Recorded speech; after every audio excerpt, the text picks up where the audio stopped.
Hola, buenas noches. Estamos una vez más en el programa Conversando. Esta vez vamos a hablar de habilidades diferentes. Quiero decir que este programa está siendo grabado. Por lo tanto, el día jueves que esto se va a colgar, a partir de ahí esperamos sus comentarios, dudas, aclaraciones. Ustedes pueden ponerlo en la página de Facebook y nosotros procederemos a contestarles lo antes posible. Pueden dirigirlo a cada uno o pueden hacer preguntas en general. Con mucho gusto de estar ahí para ustedes. Eh, bueno, vamos a hablar de habilidades. Tengo que presentar a quienes nos acompañan hoy. Estamos esta vez con Nancy Altamirano, ella es psicóloga, amiga de la SPF, y con Begoña Subiría, miembro de la SPF, psicoterapeuta psicoanalítica, ya creo que quienes nos ven la conocen, y yo, Beatriz Alcalde, también psicoterapeuta de la SPF. El tema que vamos a tratar hoy es un poco a raíz de que se ha conmemorado ya el Día del Síndrome de Down, ¿no? Que creo que ha sido el 21 de marzo, y en pocos días se conmemora el Día del Autismo. Creo que es 2 de abril, si no me equivoco. Sí. Bueno. Como estos síndromes, cuadros, existen otros muchos, y los llamamos invisibles a muchos de ellos, porque no son obvios, ¿no? Cuando una patología o una habilidad diferente, una capacidad o discapacidad, como quieran llamarla, está en el cuerpo, es mucho más fácil. Una persona que está en silla de ruedas, una persona que tiene dificultades graves para la vista, o sordera, o sea, son cosas que se pueden decir y la gente es consciente y toma cuidados con esas personas. En estos otros de lo que vamos a hablar ahora, generalmente son afecciones neurológicas, ¿no? Y se presentan, vamos a hablar de niños porque estamos hablando de las habilidades en la familia. Por supuesto que se puede aplicar a adultos, pero desde niños es que se puede hacer un trabajo, ¿no? De lo que vamos a hablar ahora. Se presenta en niños que pueden presentar problemas médicos, neurológicos o de otro tipo, ¿no? Emocionales o de aprendizaje, ¿no? Y que no son ni visibles en el momento del nacimiento diagnosticados, sino que a lo largo de la vida, del desarrollo del niño van apareciendo. Y ahí es cuando hablamos de poner cuidado a esto y atención, porque si bien son invisibles, sí son perceptibles, ¿no? ¿Qué otra cosa puedo decir? Que se hacen visibles, se hacen notorias cuando dificultan el comportamiento con los padres, en el colegio, en el club, en el barrio, en la familia, ¿no? Entonces, hoy vamos a hablar de cómo se da en la familia, cómo se acepta, cómo ocurre en la familia y cómo luego en la sociedad. Y irán saliendo, ¿no? Entonces yo lo que primero que quisiera plantear la pregunta es, ¿qué ocurre cuando un niño con estas características aparece en la familia? Puede ser desde el nacimiento en algunos casos, puede ser cuando empieza a aparecer. ¿Qué le toca a la familia? Abro la pregunta. Bueno, me gustaría responder cuando, como dices, hay niños que nacen, todos los niños que nacen vienen con una expectativa de los padres, todos, absolutamente todos, que sea hombre, que sea mujer, que se parezca al abuelo, a la abuela, a la mamá, etc. Es más, esto, se hacen hasta apuestas, ¿no? En la familia. Cuando no se dice a veces el sexo del bebé, se hacen apuestas, es todo un evento. Cuando nace el niño, no puede nacer un niño perfectamente sano, pero inclusive así, es tanta la expectativa de los padres que se sienten un poco frustrados, porque no nació, no sé, castaño, o porque nació hombre, lo que sea, ¿no? Entonces, en otros casos, en algunas condiciones, como bien lo ha señalado, no es perceptible. O sea, vemos solamente al niño, lo vemos lindo, precioso, con todas sus medidas perfectas, ¿no? Sin embargo, cuando nace un niño con síndrome de Down, ya inmediatamente el médico que lo atiende ya lo ve, porque tiene realmente características muy peculiares, ¿no? El cerebrito es un poquito más aplastadito, las manos, los dedos, la cuestión plantar, tienen muchas características perceptibles después para los padres, ya las conocemos después, pero en ese momento no. Es entonces que los padres comunican inmediatamente el tema a los padres, ¿no? Y todo depende, no todo, pero una gran parte depende de cómo lo dice el médico, si está preparado o no, porque estás hablando con una persona, con una pareja vulnerable en ese momento, que de repente dice, ¿por qué no me han traído a mi hijo? A todos los demás les han traído. Entonces, es ahí que empieza el primer golpe. Es muy difícil, pero ahora, ya con los tiempos, hay muchos médicos que tienen una mirada un poco más sensible. Es cuando uno se entera inmediatamente. Es un shock, por supuesto, es un shock de los padres que de repente responden de maneras, cuando uno lo ve en perspectiva después de años, pues yo, qué horror, como dije esto, ¿no? Pero comienzan inmediatamente, entran en juego aquellas creencias catastróficas que tenemos.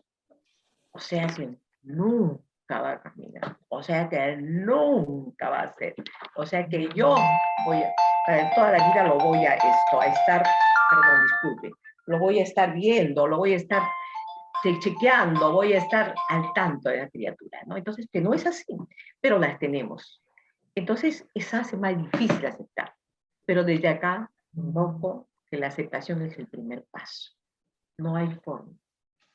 Así Hacer es. un duelo, hacer el duelo, pero a los padres que tenemos esta condición se nos pide mucho.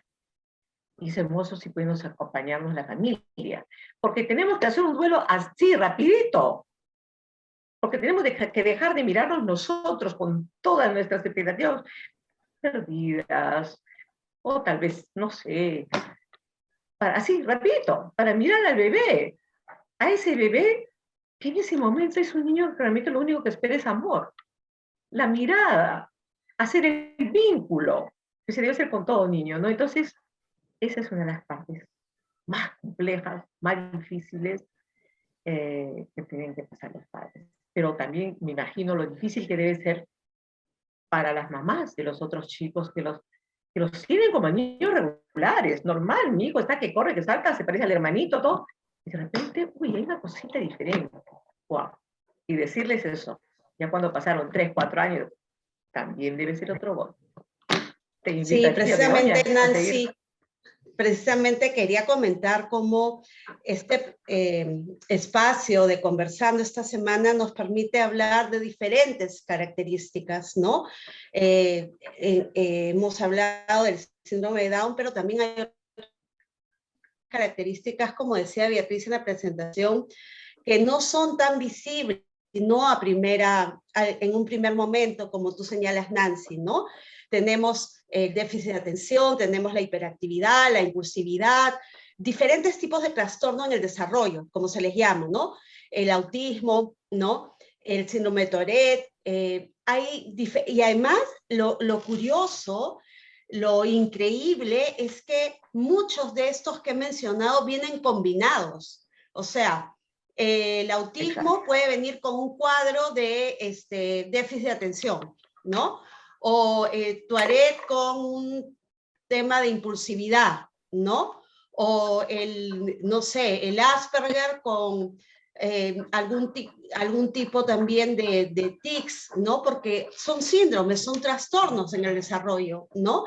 Y entonces, como decíamos, a diferencia de lo que ha contado Nancy, en estos casos, los padres o los adultos responsables de estos niños vienen a enterarse de estas particularidades probablemente en los primeros años de desarrollo, llámese 2, 3 años, o cuando empieza la primera escolaridad, ¿no? Como que todo marchaba bien, pero de repente en el nido, en un espacio más sociable, te comienzas a dar cuenta de la interacción con los otros, ¿no? Y las profesoras, el psicopedagógico, como quieran llamar, van percatándose de ciertas cosas que frecuentemente deberían de referir a que el chico pase por una evaluación más integral.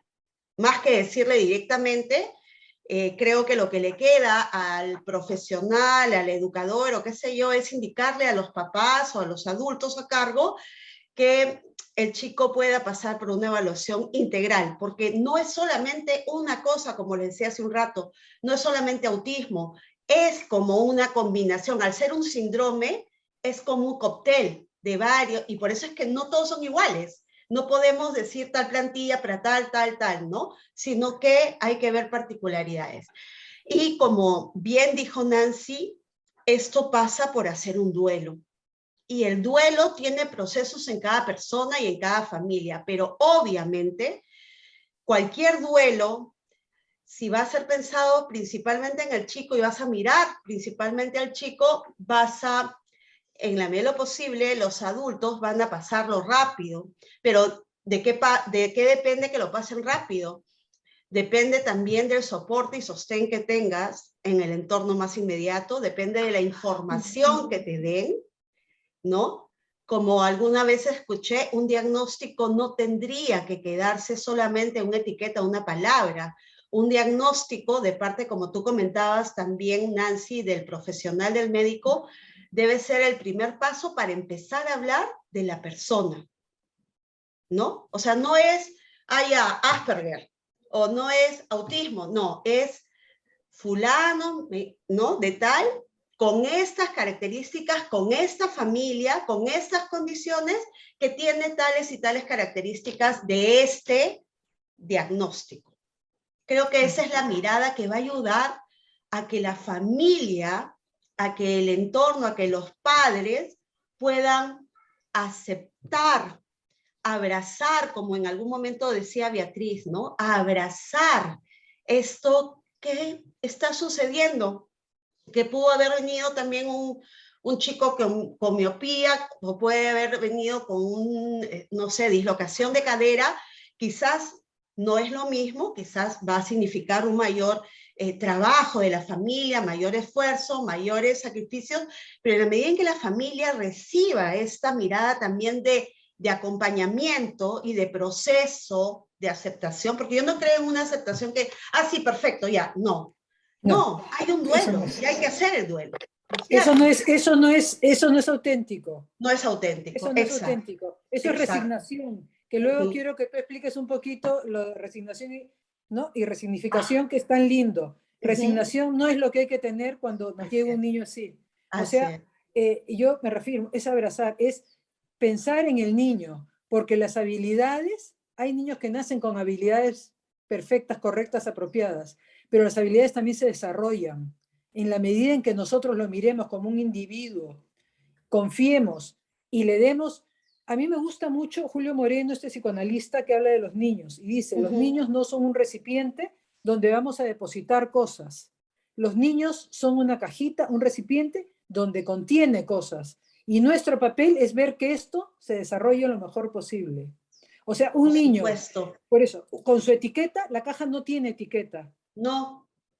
Veremos qué sale. Veremos qué sale. Aún con un diagnóstico de Down, de cualquier enfermedad, por más grave que sea, no sabemos, no podemos resignarnos. O sea, eso no es justo para el ser humano que vamos a criar, ¿no? Y la otra cosa es ponernos de parte del hijo, no de la sociedad, no de las exigencias, porque los colegios, los grupos buscan la curva de la normalidad, que es así nomás. Así lo es. normal. El estándar. Como que todos son repetición. Sí, o sea, ese chico no presta atención tanto tiempo, problema. No, señor. Ese es un individuo y si ustedes se han preparado para ser maestros, médicos, ayúdenlo. Él no está, cuando esté preparado para ser un profesional, será sabio y generoso, ¿no? Entonces, yo creo que como padres lo que nos toca es ser los primeros agentes de entregar cariño y amor incondicional. Lo hemos conversado aquí, o sea, hay una cosa que cumplir, sí, en la medida de las posibilidades. No facilitarles la vida, al contrario. Al contrario. ¿La tienen más difícil? La tienen más difícil. De acuerdo. De acuerdo, sí. Yo voy a eso a las familias, o sea, no es una tragedia, no es una cosa, o sea, es un reto. Es un reto. Y en la vida, a medida que pase el tiempo, va a dar muchas satisfacciones. Las cosas fáciles no nos dan tanto. Esto es algo en lo que vas a tener que abrir posibilidades, desarrollar habilidades. No hay condiciones. Su hijo es Down, señora, momentito, puede ser que tenga las características. ¿Qué va a desarrollar? No lo sabemos. Su hijo tiene autismo, su hijo tiene un síndrome complicadísimo, su Ujú. hijo altera a los niños en la clase. Bueno, veamos qué se hace con eso. Ujú. Sí. Y muy lindo lo que dices, él tiene, no es el es. Hay una gran diferencia entre el es. Ya, Claro. ya, nada casi. No, pero es una persona, ¿no? Y también algo que les digo mucho en charlas, generalmente trato con padres con síndrome de chicos con síndrome de Down, ¿no? Es, no trates de normalizarlo, trata de sacar de él lo mejor. O sea, tú no puedes no puedes comparar a un gorrión con un águila. Nuestros hijos son gorriones. Entonces, ¿por qué los vamos a comparar con las águilas? Saquemos lo mejor de ellos, ¿no? O sea, ¿Y esa mirada de amor. quién dijo que las águilas son mejores? Claro. ¿No ¿Quién es dijo? cierto? ¿Quién Exacto, ¿no? O dijo? O sea, sea, que los es cuestión de gorriones... gusto, de lo que sea, pero nuestros hijos son lo que son y sacar de ellos lo mejor. No tratarlos realmente, disculpen la expresión, como idiotitas. Él no puede, no, déjalo nomás, no sabe. Nada, pueden muchas cosas, pero dentro realmente de parámetros realistas. Ujú, ujú. Realistas, o sea, tampoco nos vamos a ir a que, no sé, y eso lo Ahora, digo para todas las características de los chicos. me parece importante cómo podemos no quedarnos en un diagnóstico. Creo que esa es una primera cosa importante, ¿no?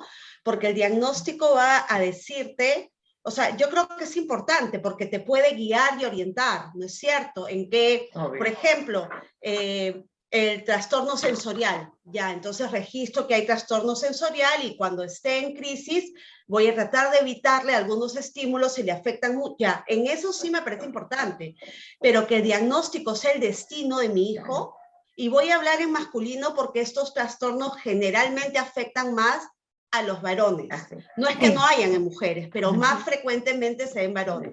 Entonces, el diagnóstico no tiene por qué ser quien me diga a qué cosas va a alcanzar o no va a alcanzar, porque nosotros, tanto Nancy, Beatriz o el público que nos está acompañando, también sabe de miles de chicos y chicas que no tuvieron ninguna etiqueta, ningún diagnóstico, ningún, ¿no? tipo, y sin embargo, por otras circunstancias de la vida, lograron realizarse mucho más o no lograron realizarse dentro de todas las potencialidades, ¿no es cierto? Entonces, a mí cuando me hablan de un diagnóstico, yo sobre todo veo a esa persona y las potencialidades y habilidades que va a poder desarrollar y las limitaciones como para poder tomarlas en cuenta y ver cómo se apuntala y lo acompañamos. Porque tú bien decías, Nancy, va a significar un trabajo, sí, ¿no? Va a significar acompañar más de cerca, sí, los primeros años. ¿Y por qué es importante también este tema de aceptación de los papás o de los adultos a cargo? En algún libro, hace años encontré en Argentina una frase que a mí me caló bastante, ¿no? Y decía, cuanto más pronto se identifiquen las características, se haga un diagnóstico integral más que una etiqueta, mejor pronóstico para el chico, ¿no? Entonces, si yo soy mamá o papá que muchas veces cuando está embarazada la madre es, ay, yo quiero que sea, no sé, pues no, médico porque mi abuelo, no sé qué, y ponemos todas estas expectativas, ¿no? Y de repente nace un chico diferente, diferente, ¿no? O a los 3 años te dicen que es diferente. Hay que hacer este duelo acompañado, hablarlo, conversarlo en familia para sentir cómo vamos tejiendo estas redes que son tan importantes para acompañar a estos papás que tienen que acompañar más de cerca, ¿no? Pero el cielo es el límite. No, no tiene nadie por qué decirte, mira, a partir de este diagnóstico no va a poder hacer esto, no pienses nunca ni sueñes que va a ser médico, ni siquiera enfermero llegará a ser, porque no sabemos. Como tú Este, decías, Beatriz, este psicoanalista, Moreno. sí, Moreno, ¿no? Esta mirada de la niñez como una posibilidad, de florecimiento. Nadie nos va a decir, hasta acá va a llegar, solo va a medir tal esto. No, la vida, y eso es lo fascinante del psicoanálisis vincular, es que la vida está para sorprenderte. Los vínculos, lo que tú encuentres en este encuentro de los adultos a cargo con este ser, son los que van a poder decirnos Y ahí, hasta Bego, y ahí quiero remarcar dos cositas. Una, que el duelo es por nosotros, no es por el niño. No, No. absolutamente. Nació un hijito falladito. Es que nuestras expectativas tenemos que bajarlas a la realidad, como generalmente pasa con cualquier hijo. O sea, estas familias que hacen tanto daño cuando, ¿no? Tiene que ser mis expectativas cumplir el mito de la familia o qué sé yo, ¿no? Entonces, eso una.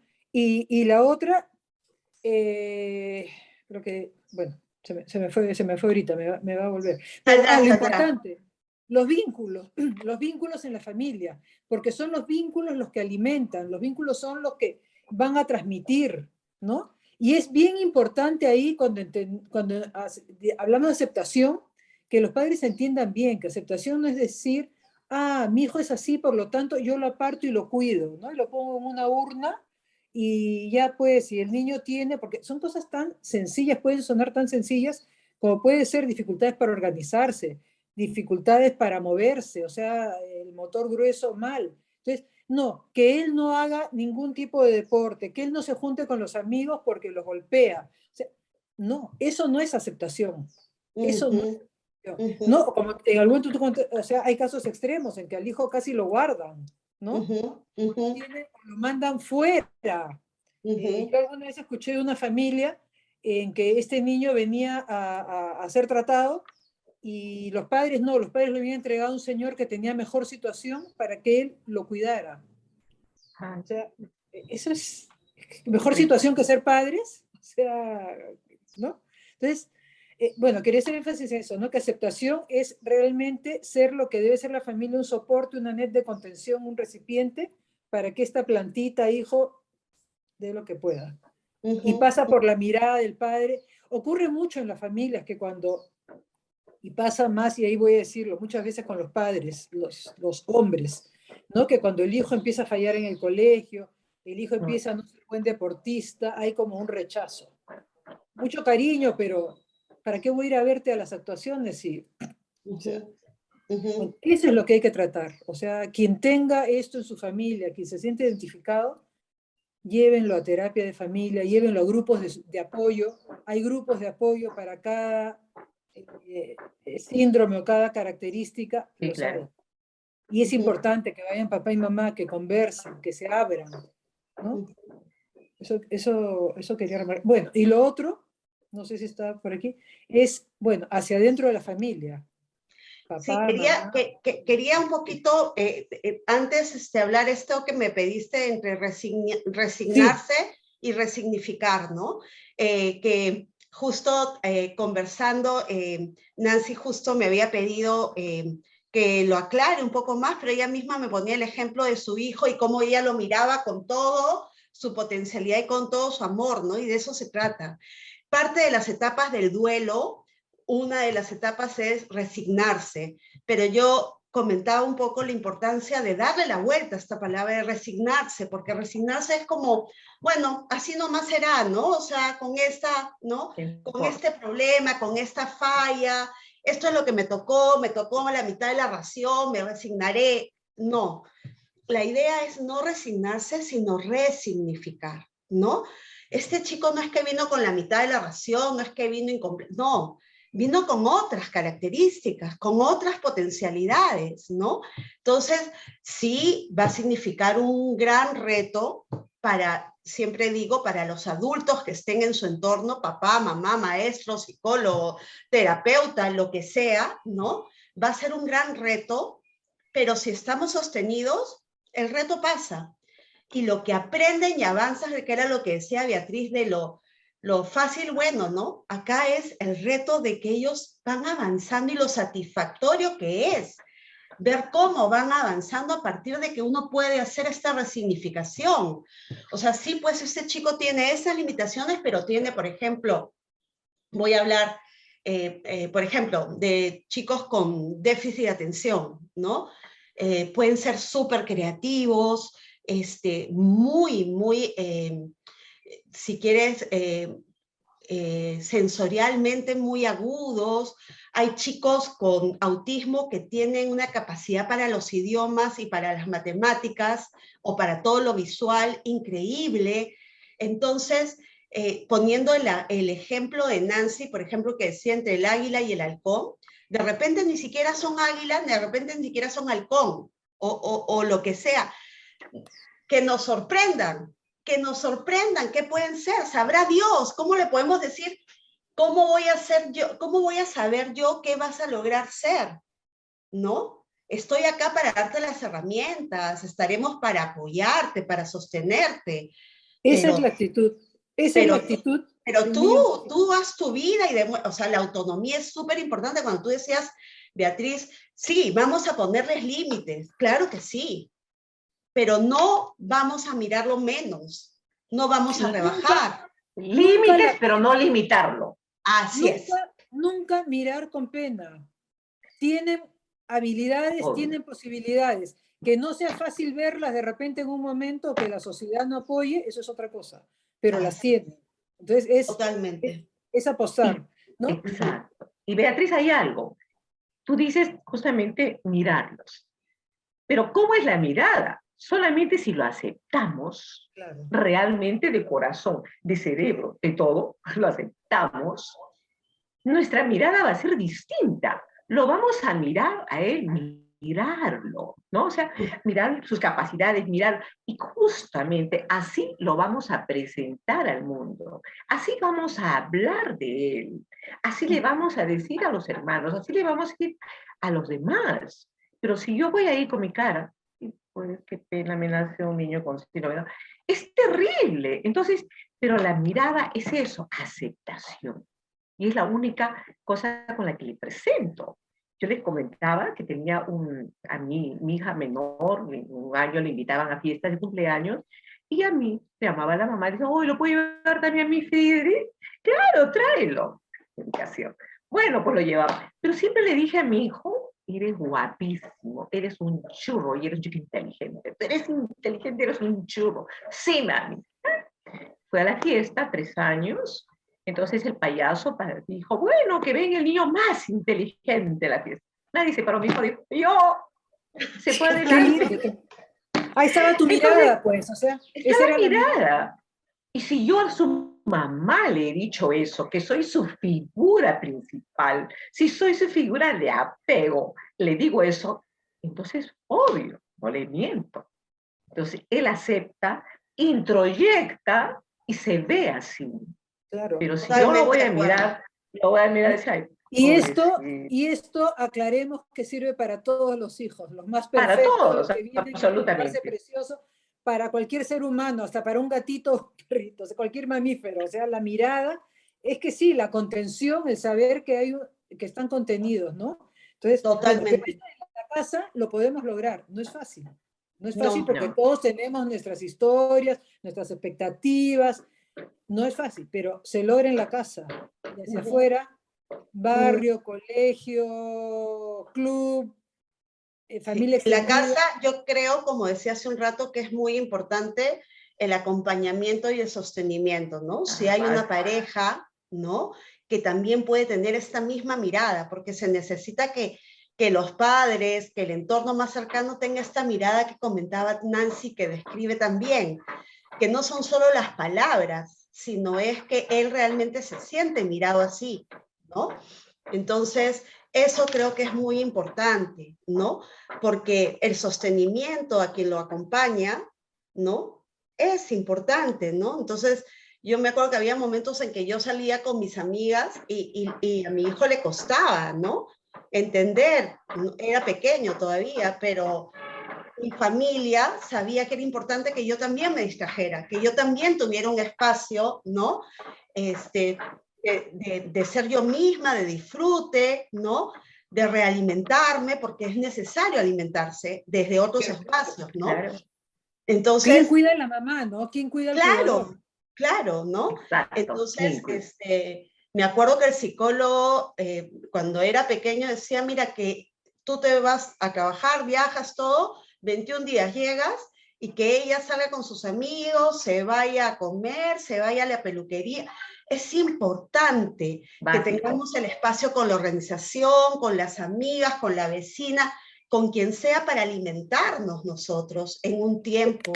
Pero este sostenimiento, este acompañamiento que después involucra a los hijos, que los hijos van a tener, los hermanos en este caso pueden tener sentimientos encontrados, porque por un momento tendrán celos, por otro momento tendrán... Porque les quita atención, pues. Exacto, tendrán culpa, pero poder hablarlo en familia, incluso de estos sentimientos medios, ¿no?, encontrados, confusos, va a ayudar a que la familia pueda sostenerse, ¿no?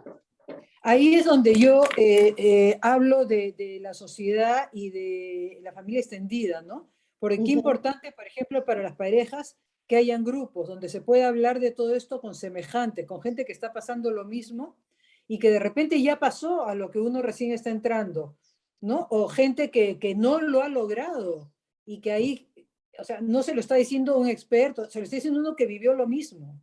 Entonces, totalmente.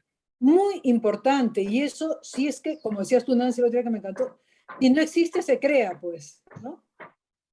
O sea, Sí. si alguien tiene un niño con algún problema y no hay un grupo de estos, bueno, créenlo, júntense 2, 3 parejas, madres, padres, tutores, y créenlo, porque es muy importante el apoyo, lo que tú has dicho, ¿quién cuida a los cuidadores? ¿Quién está ahí para hablar de lo que nos pasa? Nadie nos va a entender mejor que quien está pasando por lo mismo, ¿no? Totalmente. Entonces, ampliemos un poquito a la sociedad, ¿no? En el colegio, ¿ya? ¿No? Cuando uno le dicen no entre en la normalidad, se porta mal, usted que está haciendo mal, usted lo engríe mucho, usted es demasiado estricto. ¿No? Sí, yo les comentaba a ustedes cómo también encontré el término de discapacidades no visibles, ¿no? Y me sirvió de alguna manera, lo encontré en un libro sobre autismo y me sirvió porque esto es lo que yo estoy sintiendo, decía, ¿no? Y hablaba de cómo las familias que tenemos algún miembro que tiene alguna de estas discapacidades no visibles, ¿no? Porque sí, termina siendo una característica, una condición que está siendo difícil, que no está teniendo el desarrollo, ¿no? Y que al no ser visible, la sociedad no sabe cómo actuar. Entonces ve a un chico en crisis, en rabieta, no sé, dándose golpes. En mi caso, por ejemplo, le gustaba, como tiene hiposensorialidad, le gustaba tirarse al piso de los supermercados y los bancos en verano, porque el piso estaba bien frío, ¿no? Entonces, y claro, la gente se volteaba y me miraba, y no voy a contar las crisis que pueda haber tenido, ¿no? Qué mala madre, ¿cómo permite eso, no? Qué horror. Que no le he enseñado, que no le he educado, ¿no? Que viene sucio, que no sé qué, y siempre señalando y señalando, porque a diferencia de las otras discapacidades que pueden estar en silla de rueda, que puede ser un bastón, ¿no? O un perro, o qué sé yo, la sociedad en el Perú está medianamente, ¿no? Un poquito más preparada, en el sentido de que hay algunos estacionamientos especiales, algunos semáforos, ¿no? O algo de información hay ante estas discapacidades, pero para las otras, de un chico, por ejemplo, con hiperactividad, con impulsividad, inmediatamente lo etiquetamos, ¿no? Es terrible, es un malcriado, es un majadero, e inmediatamente señalada a la familia, señalada a la mamá, ¿no? Entonces creo que este espacio es bueno también para explicar, sensibilizar, decirle que si hay un chico con una rabieta, no necesariamente es un chico que no le han puesto límites. Es un chico que de repente está necesitando otro tipo de intervención, va a demorar más, ¿no? No significa, o sea, uno le puede poner límites, la mamá y el papá le tienen que poner límites, pero va a ser de otra forma, no de la forma como comúnmente esperamos, ¿no? y normalmente lo van a hacer en espacios públicos porque tienen sensorialidad diferente y entonces en los espacios públicos hay estímulos diferentes y ahí es donde viene la crisis. Pero no es porque ellos sean majaderos o porque la familia o qué sé yo, más bien seamos solidarios con esa familia y con esos papás y extendamos esta red que decíamos dentro de casa hacia la sociedad, ¿no? Exactamente. Y ahí es la labor de ir, lo que estamos haciendo un poco, sensibilizando y poder decir, ¿no? O sea, quitarnos esta cuestión de juzgar, ¿no? Inmediatamente. O sea, a ese chiquito no lo invitamos porque, uy, arma turumba en la fiesta, ¿no? O no sé, pero es importante, esa es la labor también como padres de no achicarnos, o sea, de ver por nuestros hijos. O sea, yo creo que eso es súper importante y si necesitan el apoyo de un terapeuta, buscarlo, porque a veces cuando uno va a un colegio o algún sitio con un apoyo de un profesional de la salud, se le escucha más, ¿no? Sí, sí, Pero como dices, eso es cierto. Yo trabajé en una institución psicopedagógica, entonces tenía chicos con diferentes características. Entonces, ¿qué hacía? En la institución les ayudaban a organizarse en el tema de estudios, todo. Pero yo era la psicóloga a cargo del departamento, ¿no? Entonces, ¿qué hacía? Yo tenía el diagnóstico, el informe que ya traían de su psiquiatra, ahí en la institución se les tomaba uno psicopedagógico. Entonces, con todo eso iba yo al colegio y me claro, reunía con la psicóloga, con los profesores, tutoras, ¿no? Entonces, en muchas ocasiones veía qué cosas íbamos a aplicar ahí. Por ejemplo, un chico hiperactivo te decía, bueno, tiene que sentarse en este lugar. Este es el salón perfecto. En el momento que se siente así, él va a decirle, le va a hacer una seña al profesor, cualquier seña, ¿no? Entonces, este momento el chico puede salir del aula para darse una vuelta, pero no la puede dar vuelta donde quiera, todo señalado, en el patio, en un sitio, ya, esta es su, llámale, su circuito. Hace su circuito, toma agua y regresa. O sea, había que enseñar. Y los padres se sentían mucho más tranquilos, porque efectivamente, como tú dices, Begoña, y como también dice Beatriz, a los padres no les escuchan. Me exactamente. escuchaban a mí, porque iba con el título, con el cartón, Y la otra pero a los cosa padres nada. es exigir también a la institución, al colegio en estos casos, que no lo etiqueten. Porque no es, No, Juanito puede salir porque tiene condiciones, pues, ¿no? No, eso es algo entre el profesor y el alumno. O sea, exactamente, son no así es este, pequeños gestos, ¿no? ¿no? Eso es importante, ¿no? Porque todo eso Claro. creo que son cosas que uno tiene que reclamar para que la sociedad vaya entendiendo que son habilidades diferentes. O sea, Claro. no es nadie a quien esconder ni son niños fallados. O sea, No.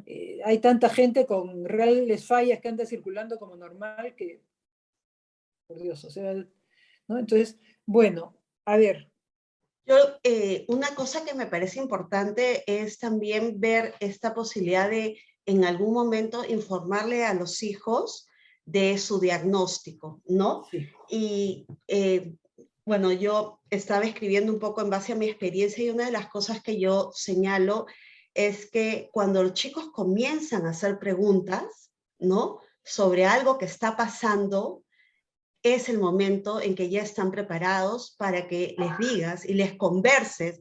Nuevamente, saben ustedes que en la sociedad de pareja y familia no es que seamos amigas de poner etiquetas ni señalar diagnósticos solo.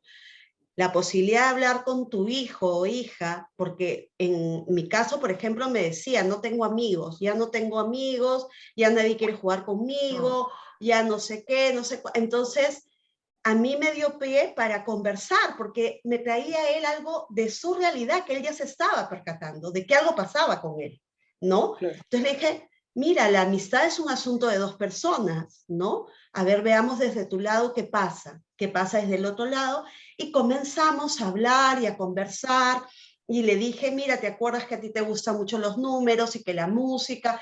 Y darle más elementos de todo lo que él tenía como características y condición, ¿no? Claro, Después claro. preparó un cuento con su psicóloga, ¿no? Y después lo pudo conversar con el resto de su salón.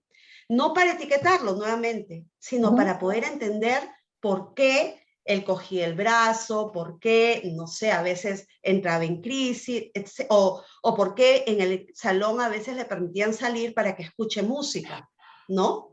sea, ¿cómo le das herramientas la sociedad para decirle, no, lo tuyo está mal, no, eso no se hace, sino para decir, entendemos que tú necesitas otras herramientas para regularte, ¿no? Y vamos a ir dándotelas y poco a poco, vamos a ir viendo para que tú las manejes mejor y ya puedas tener mayor autonomía y estar más en el salón, ¿no? No es que lo traten con preferencia o qué sé yo, sino Claro. cómo lo apoyas para que pueda ir de alguna manera, no funcionando como los otros, porque tampoco los otros le vas a pedir que, ¿no? O sea, esta curva que tú señalas tan claramente, Beatriz, es tan importante, ¿no? Porque todos tienen que ser estándar. Claro, Acá cada claro. uno tiene particularidades, El que ¿no? está aquí está bien, y el que está un poquito para acá está mal. Otra cosa, veo con lo que tú estás diciendo, hablábamos de inclusión. Entonces, si vamos a hablar de inclusión, que sea inclusión auténtica, no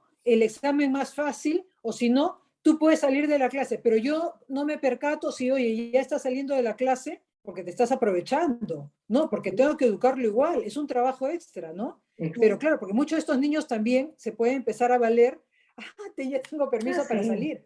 Él es el Claro. verdadero profesor o tutor que dice, no, un ratito, todos los días a la misma hora no, pues, ¿no? O sea, O la mamá y el papá, ojo, ¿no? Hay que acompañar, hay que apoyar, pero sobre todo también hay que poner límites, porque la mirada mayor, la más importante, es la autonomía de los chicos. No que funcionen, que vayan a la universidad a estudiar tal cosa y con eso ya voy a comparar que fue... No, es la autonomía de lo que ellos finalmente quieran llegar a ser, ¿no? Creo que ellos, no los papás. No los papás. No el papá con el hijo administrador, sino el chico que realmente, y si no puede ser administrador, no sé, pues habrá otra cosa, pero, no, pero eso es importante porque se habla de inclusión, Nancy lo mencionó en algún momento, se habla de inclusión y es una inclusión entre comillas, que entra a la misma clase, pero cuando les pregunto, jamás te pregunto a ti, ¿no? Cuando reparto exámenes, el tuyo tiene 2 preguntas, ¿no? No, pues eso no es inclusión. Esa no es la es peor. una inclusión en serio. No, es como en no, Estados no. Unidos cuando incluían a las personas de color en los buses, pero atrás, al fondo. Sí. Eso no es inclusión. Entonces No, no tenemos hay. que darnos cuenta también, esos colegios inclusivos, esas universidades inclusivas, en que el currículum lleva 4 cursos para el chico tal y para el otro tiene 21, ¿no? Pero le dan el mismo cartoncito. No, pues, no le damos eso a nuestros hijos. A mí me parece bien importante esto de la educación. Creo que da para un programa, ¿no? Específico, completo. Yo, una cosa que sí quería decir con respecto a este soporte de la familia y también de la sociedad, ¿no? Es prepararnos, y prepararnos es hablar de estos temas, ¿no?